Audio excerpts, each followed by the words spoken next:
మొన్న ఎక్కడో తమిళనాడు పోయింది ముఖ్యమంత్రి, మీరు చూసుంటారు టీవీలో.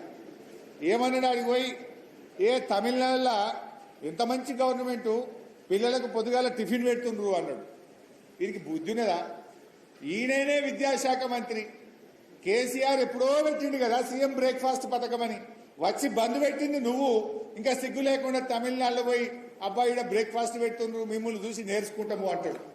నువ్వు నేర్చుకునేది కాదురా నాయన, నీకంటే ముందే గవర్నమెంట్ స్కూల్ పిల్లలకు పొద్దున పూట ఇడ్లీ పెట్టిండు, దోశ పెట్టిండు, వడ పెట్టిండు, ఉప్మా పెట్టిండు, టిఫిన్ పెట్టిండు కేసీఆర్ కడుపు నిండా. నువ్వు వచ్చినాక బంద్ చేసినావు కదా దద్దమ్మవు. నువ్వు విద్యాశాఖ మంత్రి ఉండి పిల్లలకు బ్రేక్ఫాస్ట్ బంద్ చేసినావు. హాస్టళ్లలో పోతే కాస్మోటిక్ ఛార్జ్ వస్తలేదు. గ్రీన్ ఛానల్ అని నరకుడే తప్ప రెసిడెన్షియల్ స్కూళ్లకు హాస్టళ్లకు గ్రీన్ ఛానల్లో రూపాయి వచ్చింది లేదు. హాస్టళ్లకు కిరాయిలు కట్టక తాళాలు పడుతున్న పరిస్థితి వచ్చింది. పిల్లలకు ఫీజు రియంబర్స్మెంట్ ఇచ్చే పరిస్థితి లేదు. ఎంత చిల్లర ముఖ్యమంత్రి. తమిళనాడు పోయి వాళ్ళని చూసి నేర్చుకుంటా బ్రేక్ఫాస్ట్ పథకం బాగుంది అంటాడు. ఇంతకుముందే ఉన్నది కదా తెలంగాణలో.